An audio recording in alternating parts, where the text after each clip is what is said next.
नमस्कार मित्रों, आपका स्वागत है न्यूराइज क्लासेस पर। आशा करते हैं आप सभी लोग अच्छे होंगे।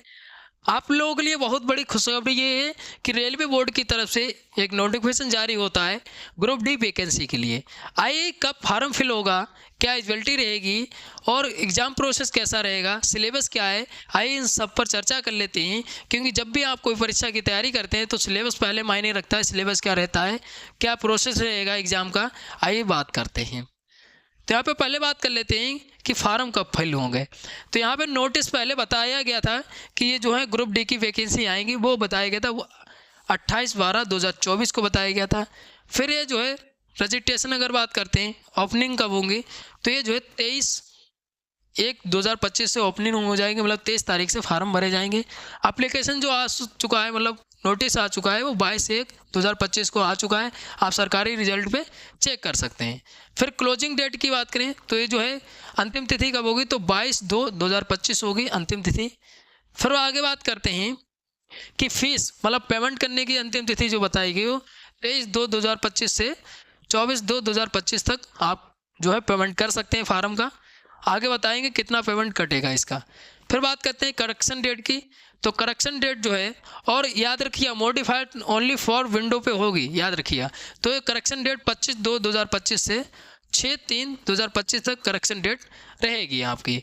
आपका एक अकाउंट क्रिएट किया जाएगा कौन सी साइट पे, तो RRB पे अकाउंट क्रिएट किया जाएगा। उसके बाद आपको वैकेंसी जो है, वैकेंसी जिसकी आई है उस पर आपको रजिस्टर्ड करना पड़ेगा, अपना एप्लीकेशन फॉर्म फिल करना पड़ेगा। आपका अकाउंट बनेगा RRB साइट पे, याद रखिएगा। आगे बात करते हैं, तो यहाँ पे वैकेंसी की बात करें तो वैकेंसी कितनी है, तो इसमें वैकेंसी है 32,438 वैकेंसी। कितनी है, तो 32,438 वैकेंसी हैं, याद रखिएगा।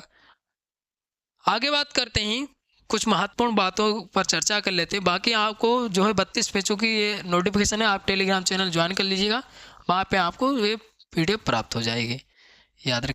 तो यहाँ पे नेशनलिटी दी है, तो यहाँ पे बताया गया है कहाँ का इंडियन का सिटीजन होना चाहिए या नेपाल का, और अगर कोई और भूटान का है या ताइवान, तो ये जो है यहाँ पे बताया गया है 1 जनवरी 2062 से पहले जो है वो सेटल्ड हो गया हो इंडिया में, वो भी फार्म भर सकता है, याद रखिएगा। अब यहाँ पे बात कर लेते हैं रिलैक्सेशन।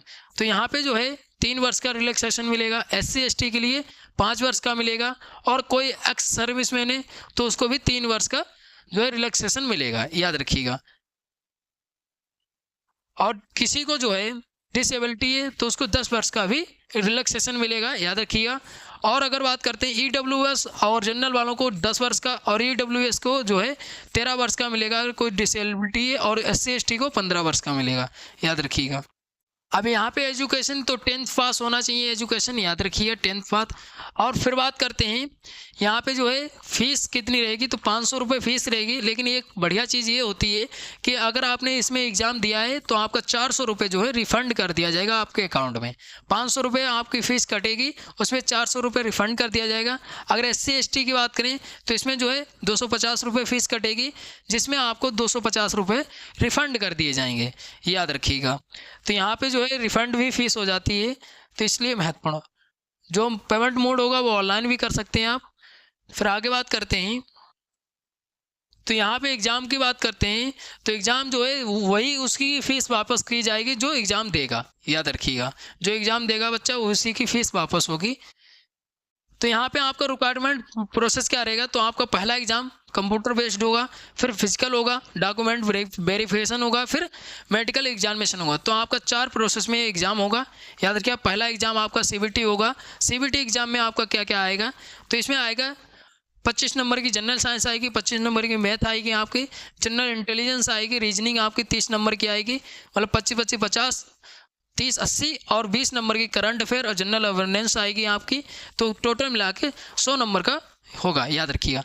नेगेटिव मार्किंग जो होगी 1/3 होगी, यहाँ पे नेगेटिव मार्किंग भी होगी, ये याद रखिएगा।